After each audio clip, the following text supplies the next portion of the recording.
Benedikt, 16 stiga tap fyrir KR í kvöld. Hvað svona gróðandráttin, hvað fyrir úrskeiðis hjá okkur fyrir kvöld?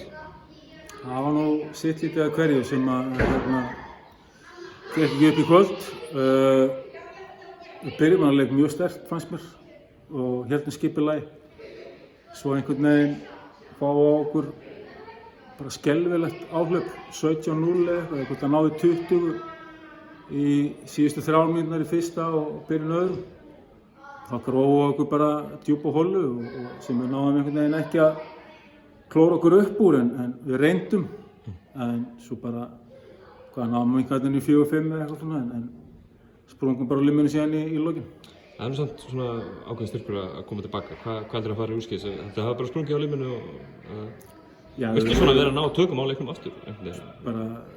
Já, en náðum einhvern veginn ekki, þú veist, þegar mómentið var að koma með okkur og fengum tækifæri til þess að ná þessum skriðþunga og bæti í hann, að þá einhvern veginn bara tapaði bolti og leigja pinnum með inn eða eitthvað. Þannig að þetta var bara þannig einhvern veginn móment fyrir okkur.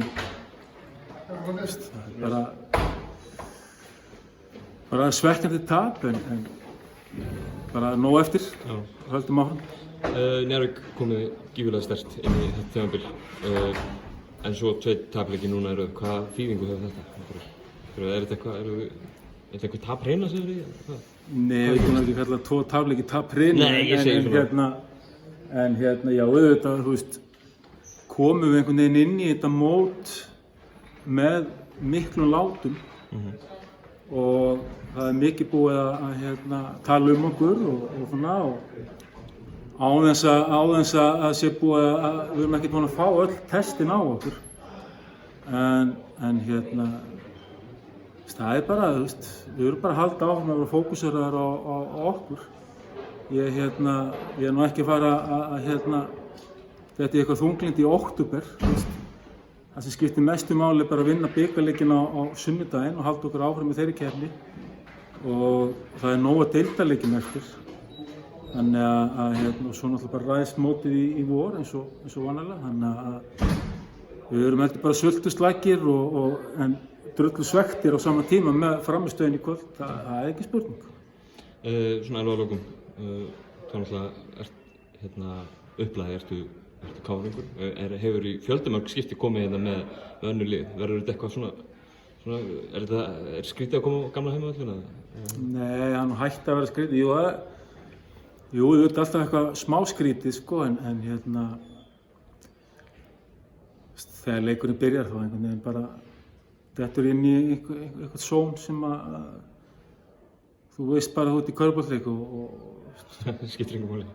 Nei, ég hef einhvern veginn aldrei, þú veist, maður einhvern veginn bara dettur í eitthvað svona hugarástand þar sem, þú veist, ég heyri ekki í stúku eða neinu og einhvern veginn og, þú veist, man alltaf hvar ég er sko, þannig að, þú veist, en það er svona að það maður bara mæta svæðið og labba inn og þú veist, fara inn í einhvern annan klefa heldur maður vanur að fara í og kannski vera öfumegin við Riddarabarði sko, en svo það leikurinn byrjað þá maður það ekki einu sinni sko.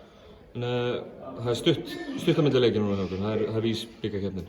Álftanes, er það sýndliðin ekki gefin? Ég heldur betur, þú veist, það er bara mjög gott fyrstu deildarlið sem við erum að fara og við höfum ekki verið að ná frábærum frammistöðum á útivelli, þannig að þetta er bara stór hættulegur leikur fyrir okkur og við þurfum að finna taktinn aftur, þú veist, við einhvern veginn, eins og við dottið svolítið úr ryþmanum eftir valsleikinn og Logi sem var að koma, þú veist, að bekknum og svona, þetta greinilega skipti okkur miklu máli og við þurfum að finna þennan takt aftur með þeir sem eru að koma að bekknum og svona, þannig að þá verðum við góðir aftur. Alveg á lokum, staðan á Loga? Loga? Staðan á Loga og Hauk-Helga, hvað er langt í það? Ég eins og ég búin að segja oft, ég veit ekki með Hauk, það er engin dagsetning, það verður bara að sjá hvernig það Ég held að þetta áttu mér meira að segja. Já, meira að segja, ég held það meira að segja líka. En þá tala 6 vikur hjá Loga og þannig að þegar þeir 2 verða komnir, þú veist, þá verður bara erfitt að finna mínútu fyrir alla sko, en eins og staðan er núna, þú veist, þá þá langt í þá. Já. Þannig að ég get ekkert verið að pæla í þeim þessa stundina en þeir koma einhvern tímann. Og þetta fyrir við setna. Já. Besta þér.